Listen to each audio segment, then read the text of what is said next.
The Energy Transition Podcast takes you directly into the cutting edge of the global energy sector shift, with a specific focus on the critical role played by oil and gas, as well as the pathways developing around a lower carbon future. Your host, Dan Pickering, founder of Pickering Energy Partners, is joined by Josh Lowrey, president of Upright Digital. Each episode engages industry thought leaders in an exploration of market-moving trends and topics, including new technologies, ESG, capital markets, inclusion and diversity, workforce innovation, regulatory influence, and the voice of the people. Join us as the Energy Transition Podcast looks at the state of the traditional energy and oilfield service sectors, emerging technologies, and the path ahead in a world of lower carbon energy development. Welcome to the Energy and Transition Podcast. My name is Josh Lowrey. We are coming to you live from the Upright Digital Studios in the Pickering and Associates office in Memorial City area. I am joined, as usual, with the co-host extraordinaire, Mr. Dan Pickering. Dan, how are you, sir? Any better and it'd be a crime, Josh. So, Dan, by the way, I want everyone, this is a nice lead into make sure you follow us on all of our social media channels, including YouTube, but I am wearing something in honor of you. I've got this great sweater on today because the last couple times we've interviewed, you've just looked amazing. You've had your Christmas colors were on point. You wore that red sweater and you showed up and I'm like, I look like a bum compared to Dan. So I was like, I'm going to dress up. Nice. Not I've raised for the game. Dan. I have raised the game, and I show up today looking like a bum, and now I'll be in a tuxedo next time. Oh man, I'm not sure I can keep up with it, but yes. So this is how I need one of these Pickering vests, by the way. These are great. You don't have one. We're going to get you one. Yes. Hep vest is a Hep vest must. staple in the community here. Yes. And to encourage people to come on our podcast, everyone should know that our guests get a follow-up. Skelly, you will get a follow-up Hep vest, which cannot be purchased online or in stores. It can only be gifted. That is, listen, I love these things. This is a nice gift. Actually, we usually talk for a little bit longer, but since you've said his name, let's bring him on because there's something that our guest was involved in that I want to tell him thank you for before we get involved in the actual interview process here. There we go. Well, I we'll jump right into it. So our guest today, Michael Skelly, affectionately known as Skelly, CEO of Grid United. And we are going to have a wonderful interview after you throw praise on him for something. Yes. Welcome, Mr. Skelly or Skelly. Thank you. It's great to be here. So when I was doing some prep work, I found out you were involved in a lot of the bayou trails around town. Yes, and I was. That is a huge deal for Houston. I mean, I moved to Houston in 2000. And if you're not from Houston, you don't know what a bayou is. I had no idea what a bayou was. In fact, when I rented my first apartment, I was just out of college, and they tried to charge me extra for a bayou. And I'm like, what's a bayou? And they said, well, it's that. And I said, that's a drainage ditch. I'm not paying more for a drainage ditch. And they said, no, it's an extra deal. And I'm like, not happening. Flash forward 25 years later, these bayous are a much hotter commodity, thanks in part to some of the trails that you and a lot of the people you're involved with have really made to be things you want to be next to. Do you mind just kind of giving a quick scoop on some of that stuff? So a bunch of us got together in the late 2000s, basically under the auspice of the Houston Parks Board. And we dusted off this idea that had been around for 100 years. This architect named Comey in 1910 proposed, said, Houston, you don't have mountains, you don't have oceans, you don't have rivers, but you got these bayous. You should do parks along all these bayous. And so we kind of dusted this plan off. And there have been little bits and pieces done over the years. And we said, let's do all of these bayous and let's finish it off. And so we ran a bond campaign, and that brought in a bunch of public money. The Kinders were extraordinarily generous, as always. And we raised a bunch of money, a little bit of federal money, and a lot of local philanthropic and some governmental money to put these in. And here, almost 20 years later, and as you know, you can get out there and get all over town on these. And it's just a fantastic amenity. And it's kind of related, not to get into the topic at hand just yet, but it's sort of related pretty closely to the work that I was doing at the time, which was around power line development. You got rights of way, you got permits, you got a federal nexus, you got to put money together. So it actually related nicely to to my day job. And we just had a blast doing it. And it's something I think many Houstonians put Absolutely. in a lot of effort to make that happen. And I was lucky to be part of it. Well, on behalf of people that use it, that really could justify living next to a bayou as a young Houstonian age, thank you, and thanks for the team that you guys put together. See, everyone's going to listen to this and be like, well, all right, now I'm interested in what we're talking about here. We got somebody that helped us out here. Yeah. Let's forge on. So Skelly, in addition to bringing bike paths to Houston, when you've had a long career, but tell us a little bit about you. We like to start every podcast. And by the way, for the listeners at home, if you want to learn more about Grid United or follow along with this discussion, www.gridunited.com. And so you can watch or listen to the podcast and look at the website at the same time. But tell us a little bit about you, and then we'll get to Grid United after we know more about you. Well, a little bit about me. So I'm actually an immigrant. I'm literally off the boat. We came on a boat from Ireland in the mid-'60s. My dad was an electrical engineer, and like many engineers around the world, he came to the U.S. back then because of a huge need for talent at that time. And grew up in Roanoke, Virginia, went to Notre Dame, spent a couple years in the Peace Corps, got an MBA, never worked for a business. And I said, I want to start a business. So fell in with some characters, and we built a ski lift in the rainforest of Costa Rica that takes people on this like hour-and-a-half long tour of the canopy. And that was my first experience sort of in project development with, permitting and finance and construction and land and pulling all that stuff together. It was right out of business school. This was right out of business school. I had no idea what I was doing. No idea. But we figured it out, and the Rainforest Aerial Tram still runs to this day. It exists. It exists, yeah. And that led me, there was a lot of, as you may know, Costa Rica is hydro, wind, solar, biomass, geothermal, like you name it. And so I went from the aerial tram to developing hydro projects and then wind energy projects. And along the way, met the Zilka family here in Houston, and they had just gotten into wind. And so they invested in one of our projects, and we came to, it was kind of, kids were hitting elementary school, and it was sort of time to think about, okay, we're going to stay abroad, or we're going to come back to the U.S. And so long story short, joined the Zilkas in the late 90s, and we built a company that at the time there was a couple of thousand, maybe 3,000 megawatts of wind in the United States.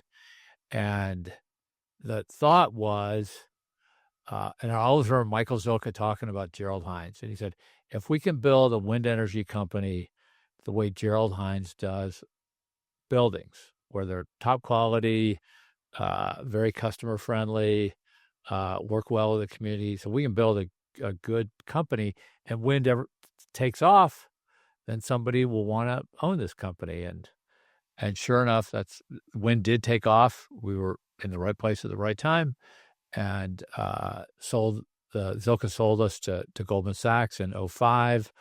Goldman sold us again at EDP to a company called EDP, and so today EDP has around close to 2,000 employees. They have headquarters downtown Houston, and so we started that little thing back in the late 90s, and now it's they got a bunch of floors on the Hess Tower, and great company. Yeah. So anyhow, and you stayed with the business through Goldman Sachs to EDP? Through Goldman Sachs to EDP. Then I tried my hand at politics. I ran in 2008 as a Democratic nominee for the 7th District, which we sit in right now. Can I say I got my ass handed to me? You absolutely can't. Do you have to bleep that out or no? No. Okay. People leave it. Anyhow. More authentic. And I was kind of the first Democrat to run really hard in this district since George Bush flipped it back in the 60s. Okay. And I went in, it was a red district, and after the election, it was still a really red district.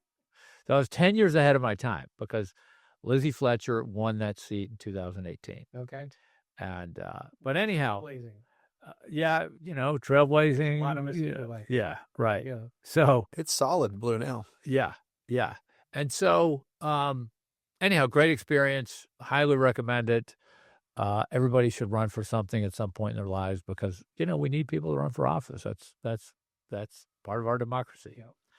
So anyhow, after that, it didn't take a genius in around 2010 to figure out that, okay, if we're going to keep building wind projects, we're going to need a better grid because the grid was getting clogged up all over any wind spot in the country. So started a company called Clean Line Energy, spent almost a decade at that. Ultimately, we didn't make it. And in the late 2010s, we sold off the company for earnouts and so on. And one of the projects we've gotten built, there's a couple more that I'm confident they'll get built. So with a bit of luck, our investors will get all their money back. But that was not a happy outcome. That was hard. That was really hard, and we were probably 10 years too early. Mm-hmm. And so I spent a couple of years on the advisory side, and then about almost exactly 4 years ago, I got to talking to John Arnold, whom many of your listeners know, I'm sure. And John said, do you want to give it another go? And I said, heck yeah, it's really hard. It takes forever. Sometimes it ends in tears. He said, yeah, I know all that. But it's super important because we're going to need the grid for all kinds of reasons. And anyhow, we started Grid United, and we've got a fantastic team. You started Grid United to do what? So we started Grid United basically to help rewire the grid for a couple of things. Change in generation mix. We know it's coming. It's going to come at different paces, different places. We're going to have new technologies on the grid, and we're going to need a lot more power, okay? Both from just a load growth perspective and the continued electrification of the economy. So if you look at the last 100 years, every year our energy mix becomes a little bit more electric. And so we think that trend will continue. And then resiliency. I don't need to remind any of your listeners, the importance of a resilient grid. And if you have a more network grid or a grid bigger than your worst weather, then you can help ride through contingency or emergency situations. So that's what we're doing. And so we're working on projects. One, a lot of the theme, as the name would suggest, is connecting the grids. So we have 3 grids in the U.S. We've got the Eastern Interconnect, the Western Interconnect, and we got ERCOT. And we're working on projects that would connect those grids. We have small connections here and there, but not nearly of the size that we need for resiliency and for load growth. Let me ask a quick question. You did a TED Talk in 2011.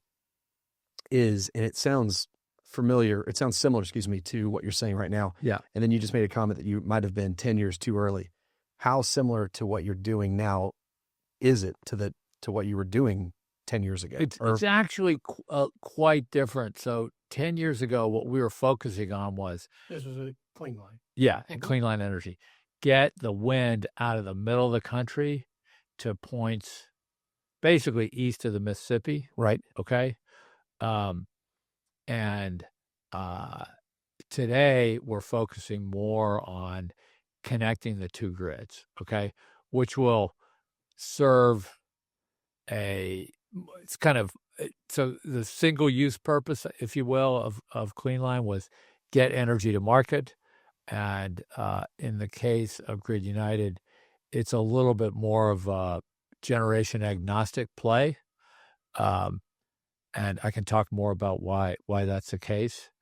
And the strategy that we're using to put this together is a little bit different. I can talk about that as well. All right. So connect East, West, and ERCOT. Yep. And so you are a developer of transmission projects, and maybe just sort of help us with.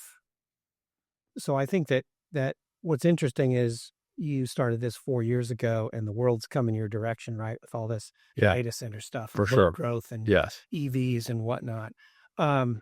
So let's start with how everybody says the grid's old and it's tight. I mean, how old and how tight is that? Is that true everywhere? Is it in specific pockets? Should we be panicked that the lights won't come on at some point? I mean, set the stage for us in terms of this kind of concept of load growth. Yeah. Okay. So the grid, I mean, let me just back up for a second. So I wouldn't necessarily say that the grid is old. I mean, these poles and wires can last a really long time if properly maintained. Okay, that's not really the main issue. Old is a myth. Yeah, it's not a myth, but we do need to replace lines and upgrade them and maintain them, and otherwise you run into problems like they've had in California. But by and large, that's not the biggest issue. The biggest issue is we just don't have enough wires in the air for all the energy, all the electric power that we need. Okay. And when we say tight, okay, so it's the way I would sort of think about tightness, if you will, is in terms of basis. Okay. So if you look at the natural gas market, you'll see separations from Henry Hub, but generally natural gas costs, on an average day, it costs a very similar amounts. It just reflects transportation costs around the country. Yeah. So that would suggest a system that's pretty efficient. Okay. And that there's not an infinite capacity, but there's enough capacity where you can move energy around. That is not the case with the electric grid. So if you pull up a heat map almost any day, anywhere in America, except for maybe a super mild day, you will see very different prices, double, triple, 10x prices in one place versus another place. That's a reflection of a tight grid, okay? And a grid that's not as efficient as it could be, because what that means is that places where power is cheap is not getting... You can't move the cheap power. Can't move the cheap power where people need it. Exactly. And that shows up in that's basically a drag on the economy, okay? So what we're doing is working on connecting these big systems so that, for example, if you've got a winter storm in North Dakota and prices are spiking, well, there's typically power in the West, because these big weather-induced events are usually a few hundred miles wide, not thousands of miles wide. So that gives you the opportunity, okay, if you have a connection, bring power from the West to the East. Similarly, for the heat dome in Seattle, they need power. So we get power from the eastern grid to the West to help fill that. And then we also help, like North Dakota is a huge energy producing state, got lots of all kinds of energy. So we'll help get, instead of an outlet for that power just to go to the east, to, Minneapolis and Chicago and so on, we create an outlet to the West. Okay. So, and that makes the whole system more efficient. Yep. And when you say outlet to the West, I think what that means is you are putting up power poles and power lines and stringing, wire from North Dakota to Montana. That's exactly right. And so that sounds pretty easy. All right, let's just string wire from one place to another. You're smiling, Josh is smiling, I'm smiling, because if it was easy, everybody'd be doing it, and we wouldn't have these congestions. Yeah. So let's talk about that. So this is one of the things I love about the business. It's not easy. It's super complicated. Yep. Okay. And so, as you know, to do something that's super complex, you need a team with a whole bunch of different skills. Okay. So working with that team of people is just a lot of fun. And solving complex problems is interesting and fun. And that's the attraction, I think, that most people have to the energy industry, regardless of what part of the value chain you're working in. We're masochists.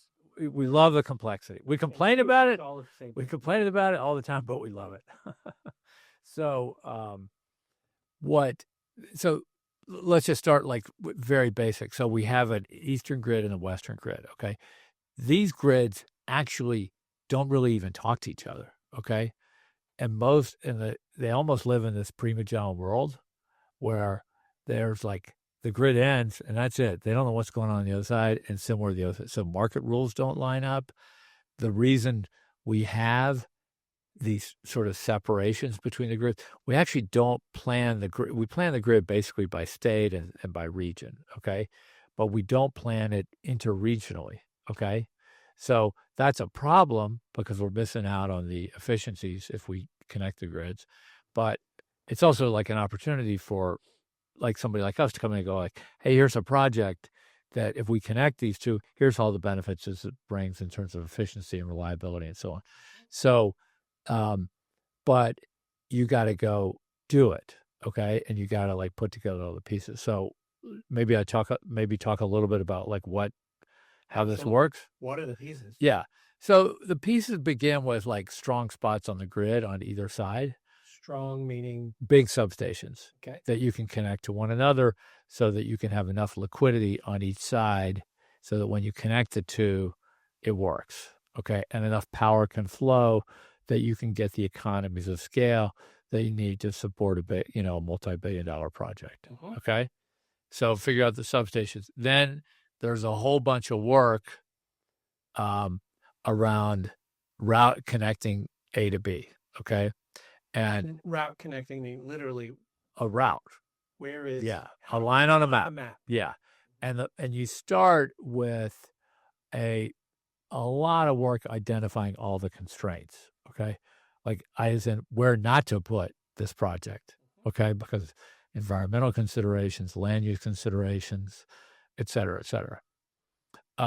Then we sort of take a page from the oil pipeline book. Okay. In our case, we're not an incumbent. We're new to the scene. People are like, who are these people? And so what we do is we go out and we start talking to landowners. Okay. And across this 400-mile stretch, we got landmen out there talking to them and signing up rights of way. And we put together the rights of way. And we listen to the landowners and do they want it? Well, okay, you don't want it here, but how about it on your back 40? Or what would you think about it if it were over there? And we have a team of people, right-of-way people, environmental people, engineers that are like constantly working to figure out like what's the best route, working with the landowners. And this is, by the way, a process similar to what oil pipelines do. Gas pipelines, it's because they have federal eminent domain. It's and they're bigger pipes. Typically, the process that they use is a little bit more, I guess, top down as opposed to bottoms up. If that's, I'm kind of exaggerating to explain the story, but so we work. Let me jump in real quick. Yeah. So, what you're talking about, if we use the pipeline model, many times before a pipeline gets going, they have commitments on that pipeline for oil or gas to cross them. Are your projects, do they have commitments? That's a fantastic question. So at this point in time, we do not have commitments. Okay. So you're a spec. So this is on spec. Okay. Okay. And we're spending, many tens of millions of dollars to line up this right away. Yep. Okay. When we go talk to utilities, their first response is often, and I sympathize with this response, is like every day somebody shows up at a utility with a great idea on where they should spend their money. Right. Okay. probably several times a day. Mm-hmm. So their response is, okay, like that's an interesting idea. Like they get it. These are smart people running. They can utilities. see the same. They can see the same same bottlenecks you do. Okay.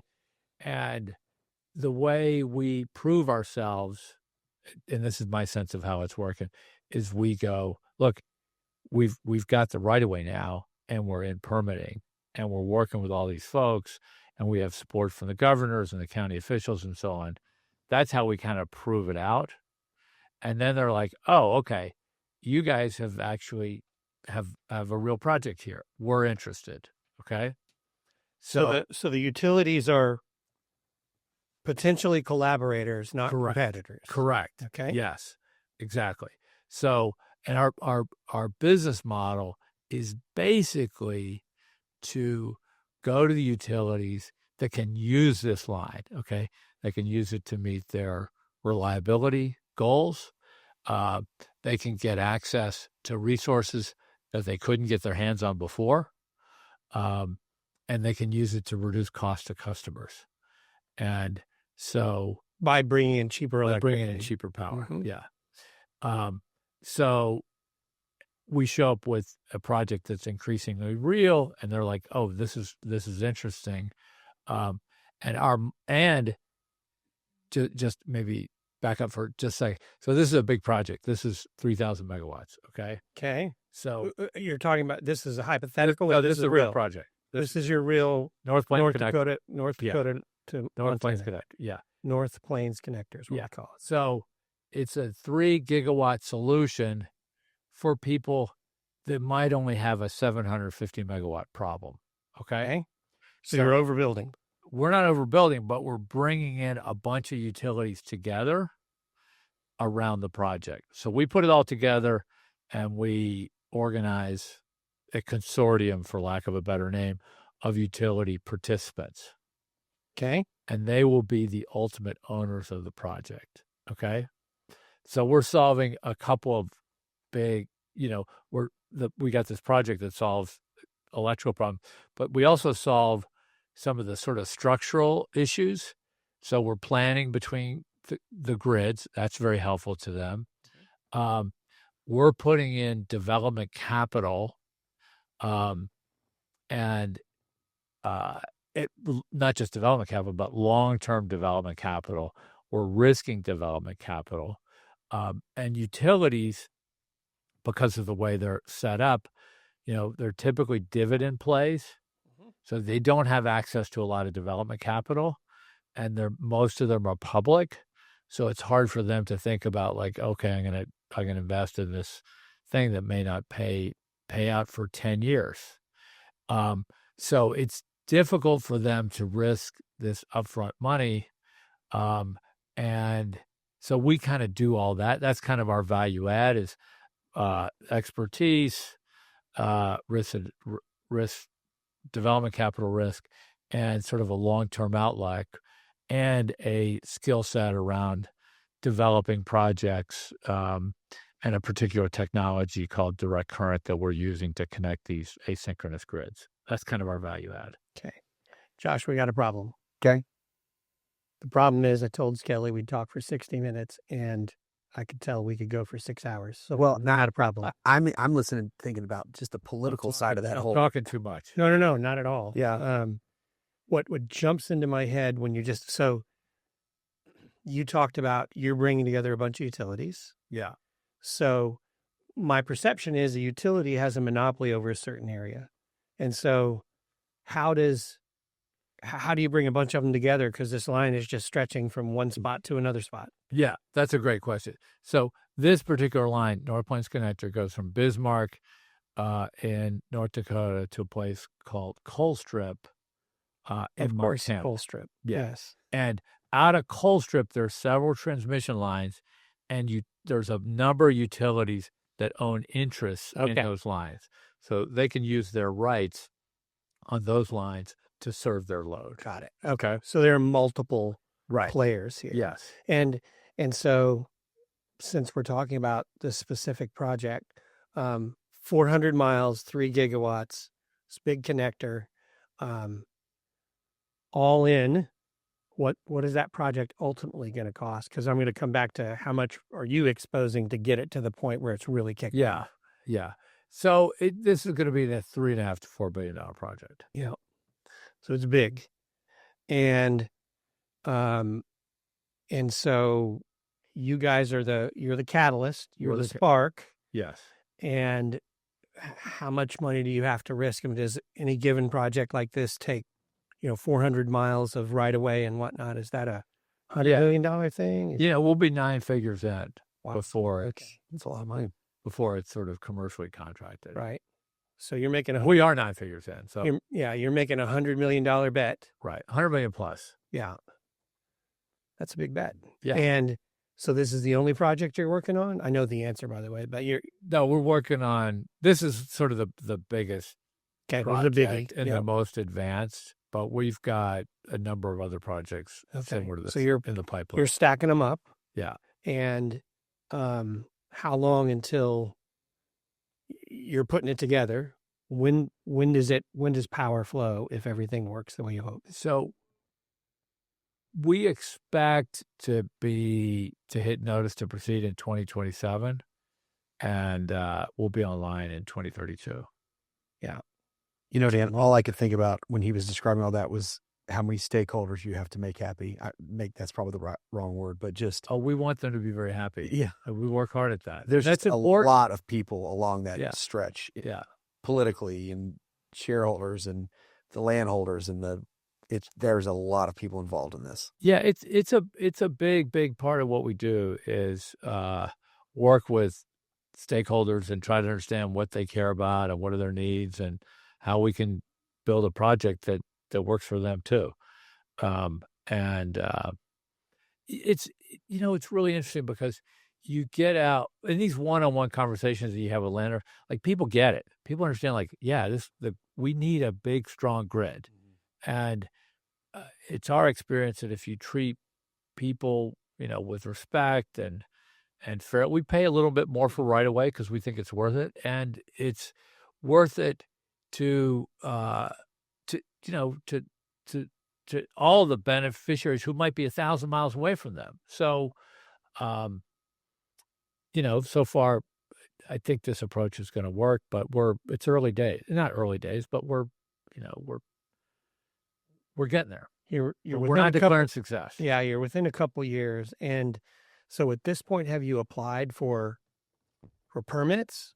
Or do you have to? You have? Yeah. So we are in a federal permitting process called NEPA, okay? And that we did a whole bunch of, it's like FERC pipeline pre-filing stuff that we did over the course of a few years. Then we officially entered the DOE DOE-led permitting process in the fall of last year. They hit it right on schedule. They started when they said they'd start. We were very pleased with that. Started evaluating your correct information. And now we're in that process. The Department of Energy is what's called the lead agency to help evaluate the project. And knock on wood, we'll get this thing permitted in the fall of 2026. Okay. And we've heard from the new administration, they want to make permitting easier. That's what I was just going to ask. You've got a pretty favorable DOE, I would think, this time around, right? We think so. We don't really know, to be totally too early. Honest. Yeah. Mm-hmm.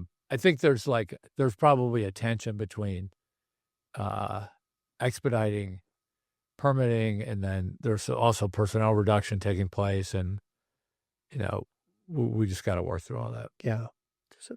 I think the guy at the top is pretty reasonable, though. He understands the need for energy. I think there is Chris Wright.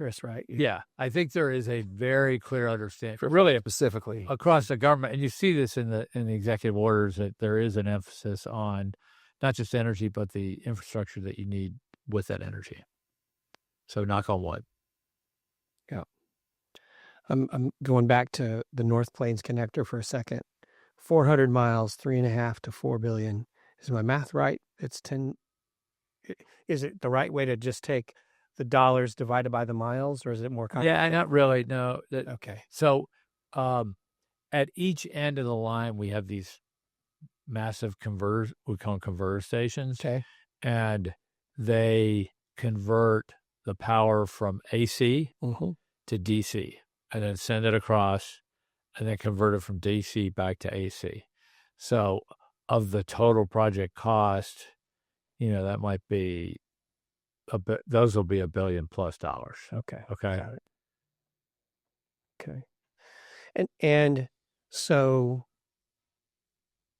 what's the hardest part here? Is it the right of way? Is it finding money? Is it the utilities? Is it regulators? What's the hardest part? I mean, there's nothing easy about this. I think one must go into this with a proper level of capitalization. You can't do this stuff on the cheap. Because all your constituencies want to know that you can do what you say you're going to do. You can't, once you start these processes like right-of-way acquisition or permitting, you can't just stop and say, hey, hold on, everybody, I got to go look for some more money. So having the right level of capitalization, and not just the right level, but the right attitude, there's ups and downs in this business. So you got to be prepared to roll with the punches. So that's critical. You guys started in 2021. Correct. And your first project is 2032. Correct. And so I'm assuming when you went to John Arnold, you didn't say, we're going to get your money back in 3 years. No. In fact, John called me up and said, hey, you want to do it again? He wasn't quite, he's like, let's talk about doing it again more. Yeah. And then we talked about it and we decided to do it. Yeah. What's different? You describe your approach. Yeah. Which sounds, very bottom up, collaborative, working with all these groups. What's different between this go round and Clean Line, where you sounded frustrated with, the outcome there? So the big difference, I'd say this time, is we were tied to wind last go round. Okay. Or we tied ourselves to wind. This, and let me explain why. Our approach this time is like we're kind of resource agnostic, like whatever shows up, it's great. Whatever source of electricity generation. Low growth is a nice tailwind. Yeah. Okay. And let me just come back to the generation source, because one of the things that we kind of get wrapped around the axle in the last decade or so in this country is like, where's our power coming from? Like, how? And there's some people think that there's only one answer to that. I think there's a lot of answers. If somebody tells you this is where our power is going to come from in 2050, okay? In 2050, our line will only be 20 years old, okay? If somebody tells you this is what power is going to look like in 2050 and this is a generation, they're talking their book, okay? We just don't know, okay? We don't know. What do we know? We know we need a lot more power. We need the infrastructure to go with it. And we also know that it's quite likely that the resources that we use are high CapEx and low OpEx, okay? And we also know that they're probably geographically constrained in some way, shape, or form. So let me talk about that for a second. So if you believe CCS is the future, then carbon capture. Yes. Yep. Then there's a limited number of places you can put that, okay? Because you have to have the right place to store the carbon, or you're going to spend a fortune moving gaseous carbon all over the country, and that's not cheap. So if you're going to put the CCS plants, they're going to go in certain places, and you're going to need a grid to get that power to market.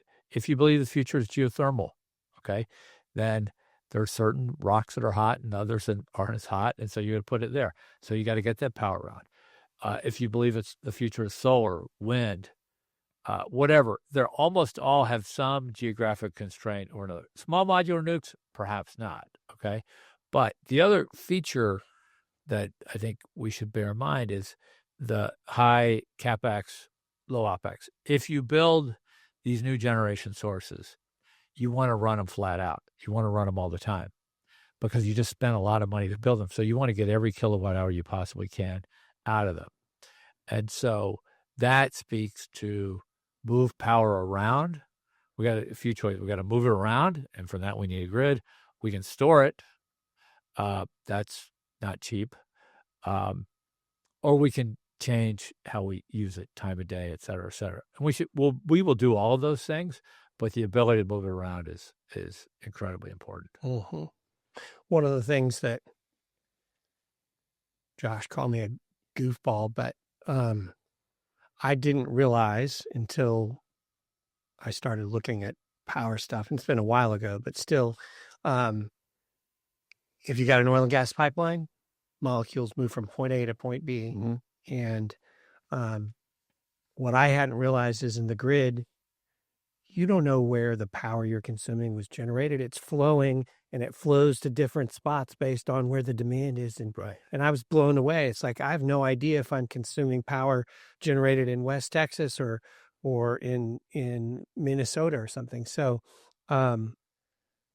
so your point of where you're locating your projects is where there's congestion that the market is telling you by the congestion pricing that there's demand and supply mismatches. Correct. That's exactly right. And so the bets that you're making then, Skelly, are that those mismatches only get fixed with more supply, if you will, or with this generation or this transmission capacity. Correct. Right? Yes.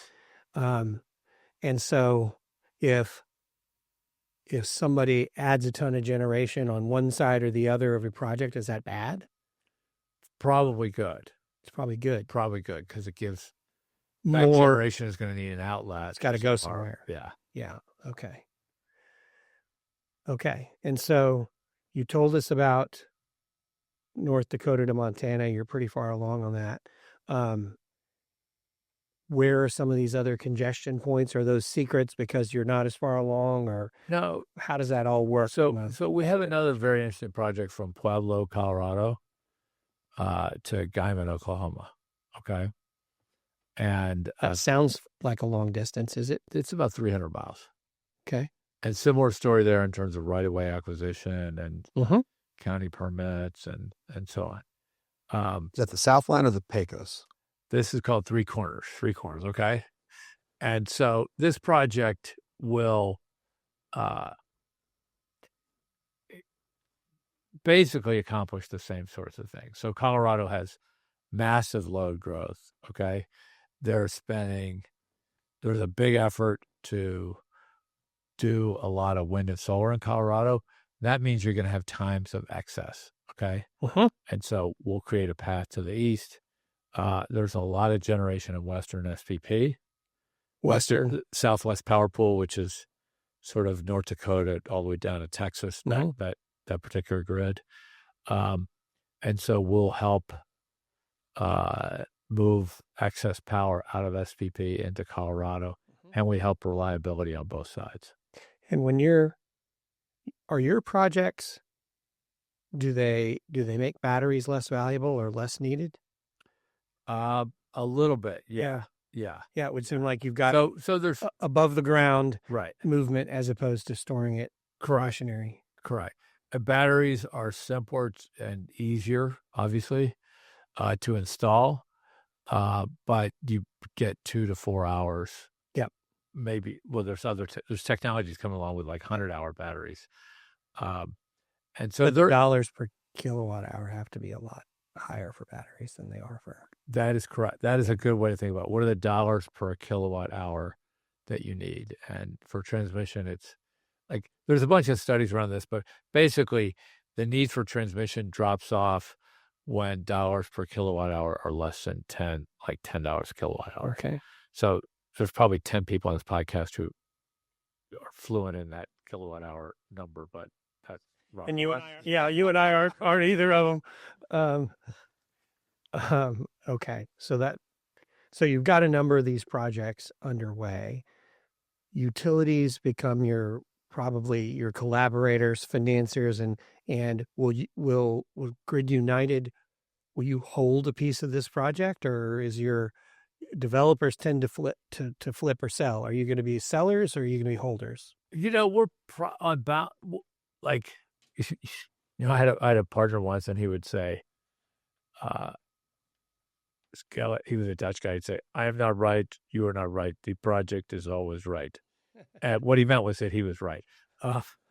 But I think the project will tell us the right answer. Like if it's more heavily dependent on arbitrage economics as opposed to reliability, then maybe utilities are like, I don't really I'm not in the arb business, but I'm in the reliability business. So there's some split, and we keep some of it and they keep some of it. So we're working that out, and we're working on sort of different revenue models for different projects. Okay. And it may be there's different splits. So, and it's a risk of really nerding out in Europe, there's a lot of projects like our projects because they have this thing called the North Sea and the Baltic that they want to bridge. And so they come up with economic models to connect their grids. And so in England, they have a market-based mechanism called cap and floor. And the owner, if you will, kind of rides the lightning on that within a dead band of returns. And then on the French side, it's, the French own it. And so we can envision a day where there's different splits in ownership depending on who's on different parties' appetite. Yep.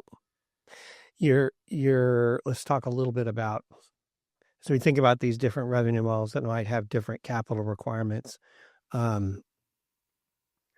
Arnold has a lot of money, but it isn't an infinite amount of money. I mean, is this a business suited to being a public company?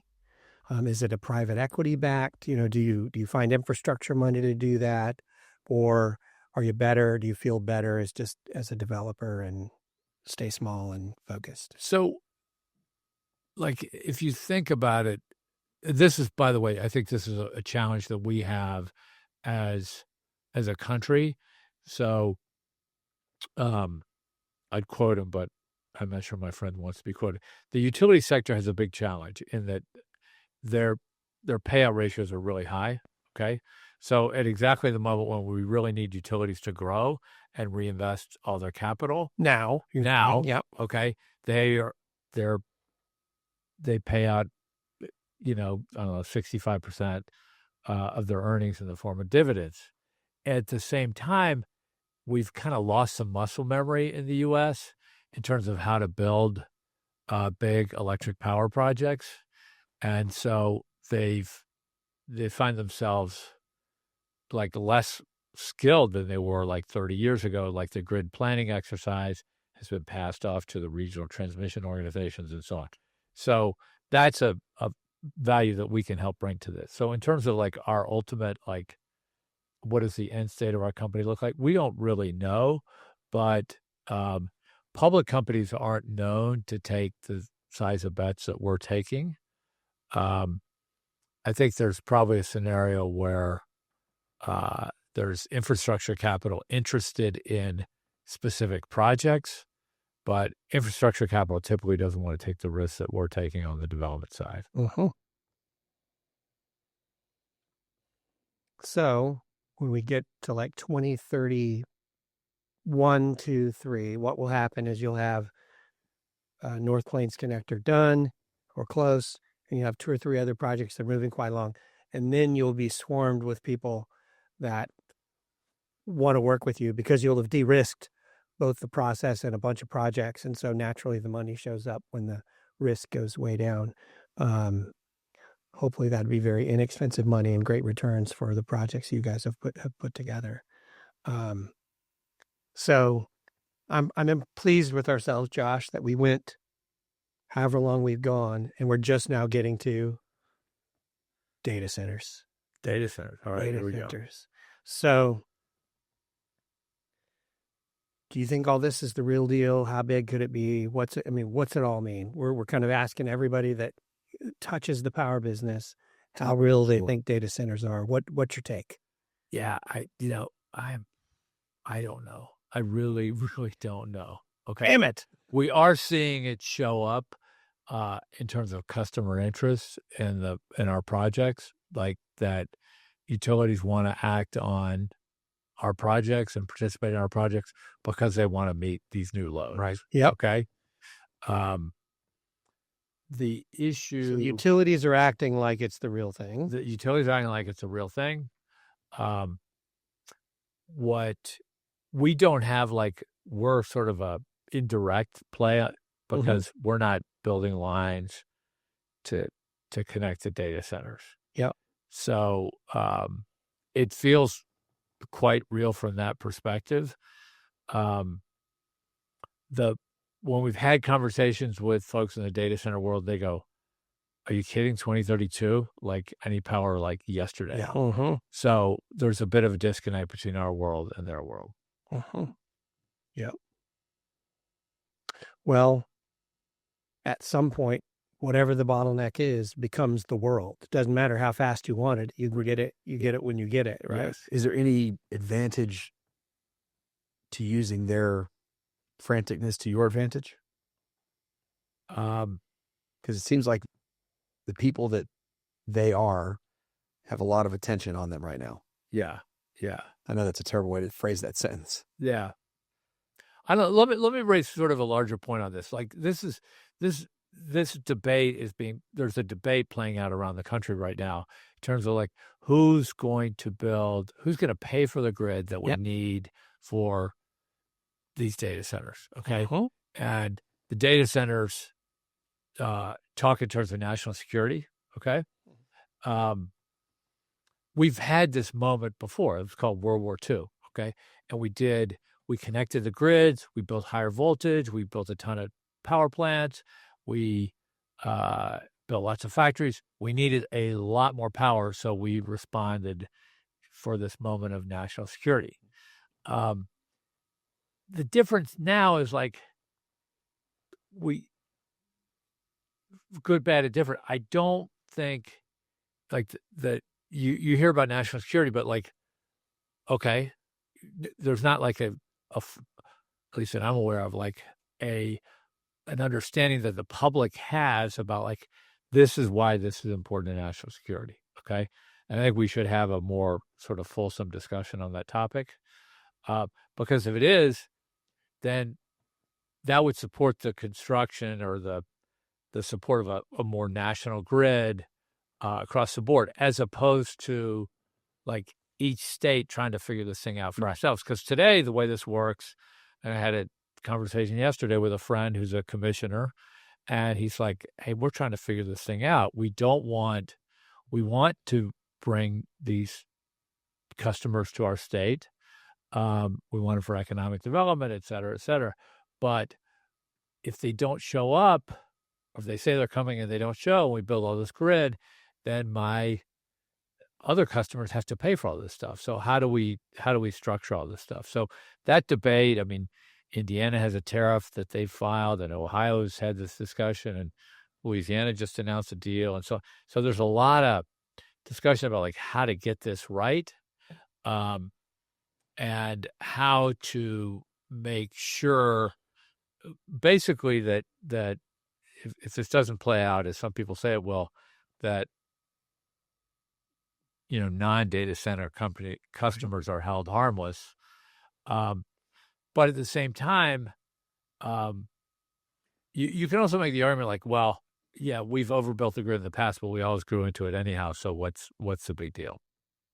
That's the NVIDIA DeepSeek argument, this Jevons paradox comment that you create the capacity and it gets used. Right.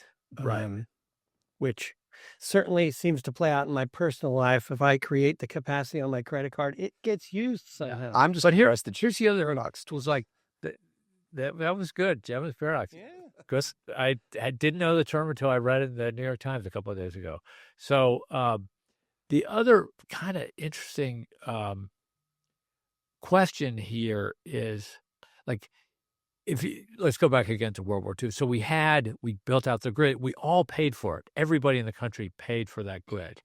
But we had a mechanism to make sure that there weren't like windfall profits. So if you're an airplane or aluminum manufacturer, you couldn't just, get all the cheap power and then sock it to the Right. government. Remember the Truman Committee? Like that's how Harry S. Truman made a name for himself, was investigating companies that he considered to be war profiteers. Okay. So how do we come up with a construct that we meet this apparent national security need, okay, while not, making the widows and orphans pay for something? And it's a lot more complicated this go around, because the companies that are leading the charge here are the companies with more money than anybody else. They're incredibly profitable. Yeah.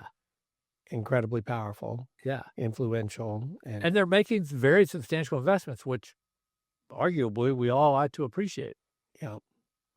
Well, in theory, we should appreciate, right? We appreciate for $20 a month ChatGPT or whatever it is, but the thought is it will make our world more efficient and productive. Yes.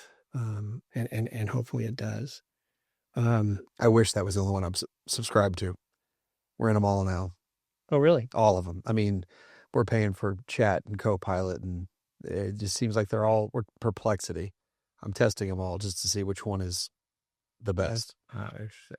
What the audience doesn't realize, Skelly, is Josh isn't even sitting here. This is just Virtual an AI version. It's an avatar that you're doing great, man. Right, exactly.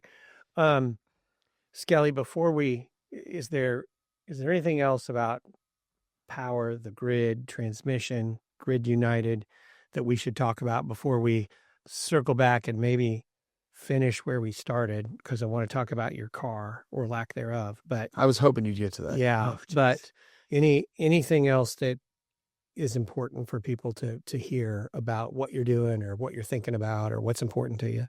I could go on all day, all night on the topic of the grid, but I'll spare you more detail. No, I would just say that this is it's a super exciting work, and its complexity is kind of what makes it maddening and also super interesting. Yeah. Well, I'm struck by the fact that you launched on something you knew would take 10 to 15 years to have proof of success. And that is admirable, because we live in a world where you say that, but there's an expression like anything worth doing takes a decade. Okay. But if you look at like successful ventures anywhere, like once in a while, there's like somebody makes something happen big in 2 or 3 years, but it's pretty rare. It usually takes a decade plus to do anything like that's a great point. But doing the research on you, though, it's very clear you've been on some variation of this path for your whole career. And it's moved a little bit, but you've been moving in this direction for better part of 25 plus years here. Yeah. So, yeah. It may be quick, it may be 10 years, but really it's coming up on 3 decades here. Yeah. Okay. Thanks for the reminder. I think it's commendable. No, it is. It's a true belief in what you're doing. I feel super lucky to get to work on some. Yeah. Some of the more. No, that was a compliment. How can it be? He's only 27 years old. So Skelly, am I right? Do you own a car? My wife owns a car. Okay. So your wife owns a car, but you do not. I do not. And so talk to us about that, because when you and I first met, I think you'd biked to the place where we had lunch or something. And so talk about why you've opted not to have a car. Yeah. So it sort of came out of economic necessity at first. So when we moved to Houston, I didn't have enough money to live both in West U and have 2 cars. Okay. I'm like, well, this is easy. I can bike to work and take the bus and so on. And then over time, let me just tell you the great things about not owning a car. Okay.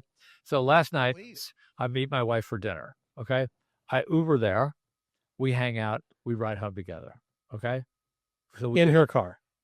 So we get an extra 20 minutes together. Okay. Which is great for me. I think she likes that too, but great spin so far. Great for you. Yeah. Okay. On the way, That was Valentine's Day. Almost Valentine's Day. Well done. on the way to dinner, okay, I had some emails to answer. I sat in the back seat of the Uber and caught up on email. Okay, 20 minutes there that I didn't have to do when I got back from dinner. Time, like good, bad, and different. There are people out there in the world, providers and capital included, who think my time is worth more than like $50 an hour. Okay. They may be mistaken. They might be right. I don't know. But if I can sort of effectively contract out that task either to a driver today or a driverless machine in the future, like that's a big win. And then finally, as my wife points out, I'm not actually a very good driver. And I just paid too much attention to other stuff going on out there and not enough attention. So pre-Uber, you weren't driving either. You just haven't driven for quite some time. Yeah, no, pre-Uber. You know, Alex Epstein doesn't drive either. I didn't. He is a Uber guy exclusively. Yeah. And so neither does Greta Thunberg. Wait, no, I don't know that for. So it's it's a huge time saver. And there was one other reason that I should mention. I'm not actually a very good driver. And you know what? Most humans are not. Okay. And you just look at the numbers. Okay. And, Texas roads, 5,000 people a year die on Texas roads. Okay. That to me is pretty strong evidence that at least we Texans and really around the world, we're just not very good at operating motor vehicles. So I look forward to the day when, the machines are in charge of that part of our life. You're ready for that. I'm ready. Because we have driverless cars right now. You had me on a couple of those. I was buying in for a couple of those. We have driverless cars. It's called people texting. Okay. That's true. And they just don't have the technology on their vehicle. But have you been in a driverless autonomous car yet where there's no driver? Yeah, it's awesome. In Phoenix or something like that? Yeah. Have you had one? I have not. It's a little terrifying. I didn't think it was kind of cool to get in it, but it was a little, there's something to it where there's no driver. Yeah. Yeah. Yeah. We could talk about this forever too. One thing I will suggest is that Skelly Grid United is, I think, only the second company where we've had two people on our podcast because we had your CFO, Raj, in July of 2022. And I just encourage our listeners to go back and listen to that podcast because the company's come a long way in the last 2 and change years. So congratulations on that. Thank you. So's the podcast. It's grown. It's the biggest one out there for energy transition. There we go. So, yeah. Thank you for doing this. We like to finish all of our podcasts with a lightning round. All right, let's go. And so the rules of the lightning round are you get to make single word or short answers only, and you don't get to describe. We just have to learn from you from these short answers. Okay. So far away. Ben, you start. This is great. You've done such a good job. I'll go back to just something. Uber to work or bike to work? Bike. Work from the office or work from home? Work from the office, 1,000%. S&P 500 for the rest of 2025. Bullish or bearish? No idea. Okay. NBA or NFL? I am not a sports guy. Talk to me about anything to do with politics. Okay. Off the cuff, I wrote it down while we were talking. You will run for office again in your lifetime, yes or no? No. In case my wife's listening. U.S. electricity consumption growth, 2026 through 2030, over under plus 2% a year. Under. Wind over 2%. Over 2%. Yeah, over 2%. Over. Okay. Yes. Wind or solar? Solar. I didn't expect him to say that, I'll be honest. Yeah. Cash or crypto? Cash. Does the Ukraine conflict continue beyond the end of 2025?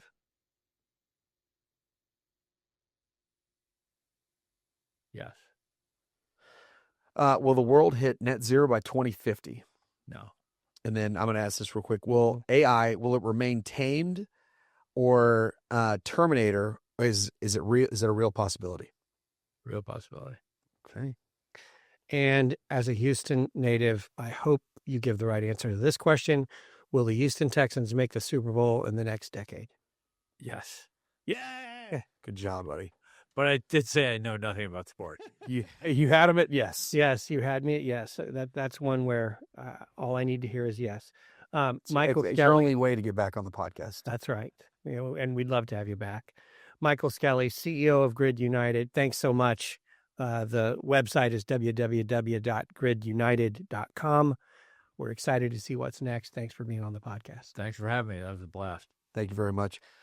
Follow us on all your social media channels. Thank you very much. And Dan, as always, great to see you. Josh, until next time. Yes, sir.